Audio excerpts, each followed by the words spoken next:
fam, welcome back. Today is going to be a review of episode 6 of Real Housewives of Potomac. So we're continuing this Nneka and Wendy conversation. And Giselle is asking so many questions trying to get to the bottom of this Lebe situation. And it's just like, oh, okay, so now you want to talk to Wendy. You had nothing to say to Wendy, but now you want to talk to her. Now you want to ask questions. So they're trying to make Wendy appears to be a liar. Like, she's super close with Levy because she wore this, I forgot what it was called, but that hat that they was talking about at the Nigerian event, I forgot what it was called. But they're trying to make it seem like she's lying because she got one of those, and that's supposedly special. I don't know why Ashley is even speaking on this stuff because she has no idea. It's a little baffling that Wendy is saying that she does not know LeBay very well. When LeBay got a gala, that is an intimate thing. You don't just give that to any Jane on the street. Clearly, she don't know what she's talking about because Giselle had one as well. And are we saying Wendy and Giselle are close? Ivy was friends with Lebe. So, yeah, she was on my doorstep and see she got a head tie. But if we're being quite honest, so did Giselle. So how about that? So, Wendy basically tells Nneka she wasn't there and she called her a crackhead. Which is too far. And everyone is like, oh, don't make serious allegations. But at the same time, calling somebody's mother a witch and saying she did voodoo on you is a serious allegation as well. So Wendy was like, let's not do the allegations, period. So they end the convo and they try to go have some fun for a little bit. And Candiace goes to check on Nneka because she feels like she's going through a lot with the shrine people, which was very shady on Candiace's behalf, in my opinion. But I keep telling y'all, Candice and Wendy ain't friends. Y'all don't want to believe me. Y'all want to swear they BFFs. They are not friends. Candice made that very clear at the last reunion. She said Robyn was her closest friend.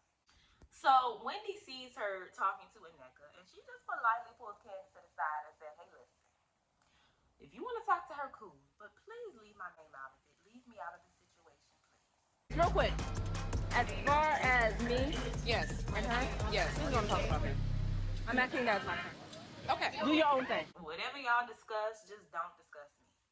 And I'm not understanding Candice's need to check on Nneka because to me, when you do that, you're essentially saying you believe it. You're saying she's going through a lot with these shrine people. So essentially, you must believe it. And I just find it weird how all of a sudden she understands the concept of being neutral. But when it came to her and Monique, she told Karen to burn in an eternal hell because she wanted to be neutral. So Candice is being very weird to me this episode, to be honest. The shrine people, that's allegedly Wendy's family. And ain't that supposed to be your friend? But I keep telling y'all, they have an alliance. They are not friends. I don't know when y'all are going to get that. I keep trying to tell y'all they have an alliance. They're not friends. So anyway, they go out for dinner later that day. They have a pretty good dinner. They bond over sex talk and all of that stuff. No drama. Everything went good. So Robyn invites them back to her room afterwards, which was very nice of Robyn. But I don't understand the point because they kind of just walked in and walked out. Like, it was very pointless to me unless they just skipped over everything. Like, the moment they walked in, Giselle and Karen left. And then Candice and Wendy and Ashley and Nneka, they stayed for a little bit and then they left. So I don't know what the point was. But like I said, Giselle and Karen left first. Everybody stayed back for a little bit after that and was kikiing for a little bit. Candice is wearing Robyn's slippers, and this is very confusing to Robyn because Robyn thought they wasn't cool. I thought they wasn't cool, so I'm very confused. But that's what they say about Candice. I think I said this a few episodes ago because they talked about it on Watch What Happens Live, how Candice and Ashley actually get along very well outside of cameras. When they go out, they're always the last two out. They're drinking, they're having fun. But then Candice gets on camera and acts like she just hates these girls so much. So that's very weird to me. That's very confusing. And I don't understand that when it comes to Candice. Like, do you like these girls or not? So yeah, they stay and kiki a little bit. Wendy was in the room too, by the way. I'm not exempting Wendy from any of this, but Wendy don't be on camera acting like she hates them. Like, she just don't talk to them because they don't talk to her. So she know they not even gonna speak to her. So she just don't speak. Candice, on the other hand, she be trying to be cool with them, and it's like, but you be on Twitter and you get on the show and you get in these confessionals. You just act like you And before Candiace leaves her room, she tells Robyn that she wants to talk to her, which they never got to do. Actually, they just ended up arguing again. So the next day, Ashley wants to host this painting event in her room. Giselle and Robyn get there first, and they talk about the previous night and how Wendy and Candiace were in Robyn's room, even though they don't like her. And you know, Giselle is just trying to plant her bugs in Robyn's ear because she hates when Robyn gets along with the girls when she's not around. You know, this has happened before. Wendy apologized to Robyn when Giselle was not around. Robyn accepted the apology. Then when Giselle came back around, she wasn't cool with Wendy no more. So Giselle don't like when Robyn get along with the girls without her. So she is basically telling Robyn, girl, I don't even know why you let them in the room. That's weird. I don't know how you let her in the room. That's funny to me. Giselle is clearly the problem. The ladies get along just fine without her. All of the ladies end up arriving, and before they start the painting, Karen calls Robyn out on being selective with who she shares her information with. And Robyn basically said that she only responds to people who reaches out to her and truly cares about what she's going through. So Candice is like, well, I've reached out to you. You didn't respond to me. When I reached out to you and you ignored me. Are you serious? I just after want you've accuracy. trashed me on social media incessantly. And Robyn is pretty much like, girl, because you be on the internet trashing me. Like, why would I respond to you? Valid, which is valid. And that's exactly my point with Candiace. You get on the internet and you get on this show and you act like you can't stand these ladies. But then behind the scenes, you checking up on them, you partying with them. Make your mind up. And so then Robyn just starts going on and throwing her tantrum. It's so hard, you know, the media dragged me, everyone dragged me. It's so hard to open up. But Robyn was actually being held accountable this episode. She definitely was. This whole episode, they were holding Robyn accountable. But y'all know how Robyn is. She starts throwing her tantrums. What do you want to fight me? You want to beat me up? Come beat me up. Robyn, you need to be accountable. What do you want to do? You want to beat me up or something? What do you want to do? Hold me accountable. I'm here. I'm here. I want you to hold yourself accountable. Hold me accountable. Grow up, please. So at first she said she didn't want to talk about it because it was a personal experience. But actually she does end up answering some questions, which I was proud of. Robyn was answering questions this episode. It may have been BS, it may have been lies, but she was answering. She was answering to the lady. She said, hey, y'all can ask me, and I will answer. And they took that opportunity, and they asked those questions. So Candiace decides to ask her about the DM that Juan received from one of the ladies and why she never read it. So Robyn goes, well, because Juan deleted it, and Juan deletes his messages quite often. I just feel like that's the reason Robyn don't want to talk about it, because she know how silly she sounds. Like, she know how desperate she looks to be sitting around putting up with something like this.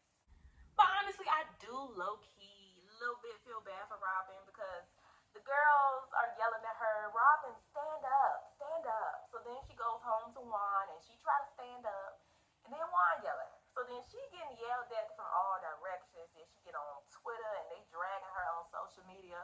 She just can't catch a break from nobody. I low-key feel bad for Robyn, a little bit. But at the same time, you don't have to be in this situation. You choose to. So, anyway, they never get to do the painting because they were too busy holding Robyn accountable. So they have to move on to the next event. Now, Ashley is going to split the group up into two different events. So she has them all pick names out of the hat. So it ends up being Giselle, Robyn, Nneka, and Ashley going to the boot shop. It was supposed to be Candiace instead of Robyn, but Robyn wanted to be with her friends, of course. So she switched with Candiace. So they ended up going to the boot shop. Wendy, Mia, Candiace, and Karen ended up going to the distillery. They're at the distillery and they're talking, and they see a crow. And Mia asked Wendy if that was her mother. Y'all know my history with birds. Oh, no. Y'all like okay. That's not your mama, is it? Don't do that. Wendy was obviously not feeling that. And then she kind of gets emotional because of all of the lies and slander that's been directed at her mother. After the two separate activities, they all meet up for lunch together, and they start asking Nneka about what she got going on. Like, they're really trying to make Nneka interesting, and I just don't care. I don't care about this wedding. I don't care about anything she's talking about. She kind of tried to throw some shade while she was talking about people who buy titles. I don't know if that was supposed to be shade to Wendy. I don't know. But then they end up talking about how Karen and Mia bought their blue checks on Twitter.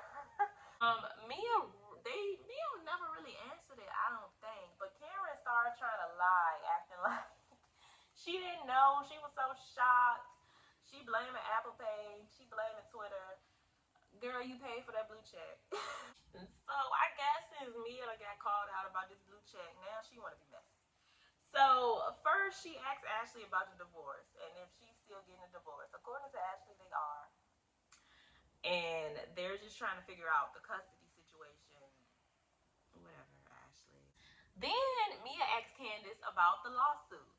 And Candiace has no comments, which of course pissed Robyn off because she just had a whole breakdown having to explain herself to the ladies when she didn't want to talk about her situation either. So Robyn speaks up and is basically like, can we make a list of things to talk about and things that we can't talk about?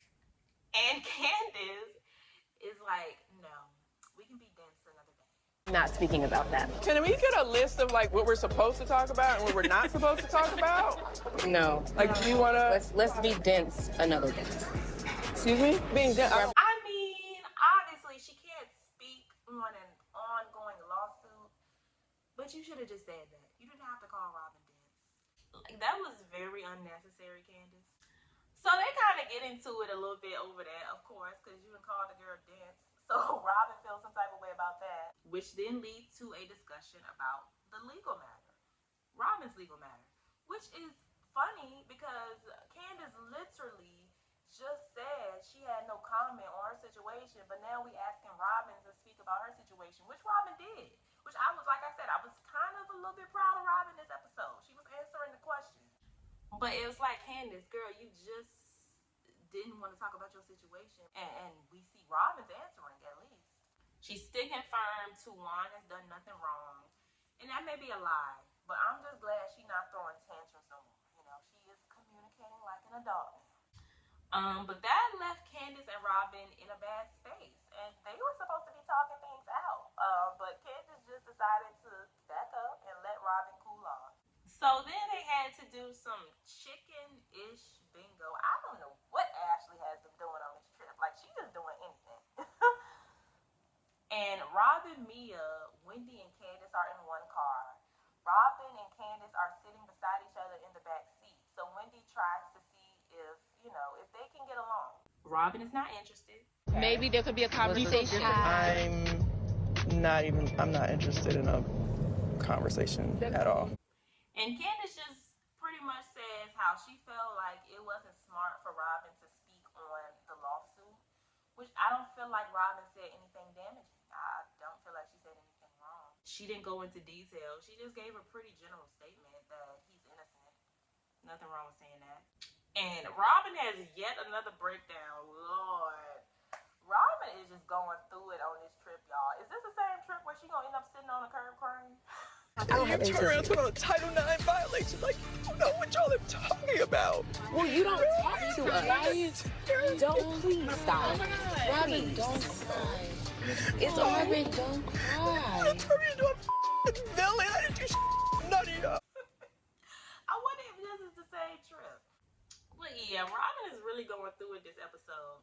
And it kind of ends with her breaking down. Like, y'all don't know what I'm going through. And did you just say you don't tell people what you're going through unless they reach out to you? So like, what you want them to do? But yeah, the episode ends there. This Austin trip was pretty good. I'm not gonna lie. I enjoyed this episode. Candiace's actions were a little weird to me. Surprisingly, I liked Robyn this episode. She didn't get on my nerves too bad. I'm glad we're moving away from the Wendy and Nneka situation. That's probably why I like this episode. Because we're not even talking about that mess no more. Hopefully, that's the end of that. But yeah, y'all let me know y'all thoughts on everything. When it comes to this Robyn and Candiace situation, I can't believe it, but I'm kind of on Robyn's side. You know, when Candiace was trying to be friendly at first and wear her slippers, I thought that was weird because they hadn't talked anything out. I thought it was weird how she kind of asked Robyn questions about her legal situation and then said she didn't want to talk about her legal situation and then turned around and said she don't think it's smart that she talked about it. I don't know. I'm not agreeing with Candiace this episode.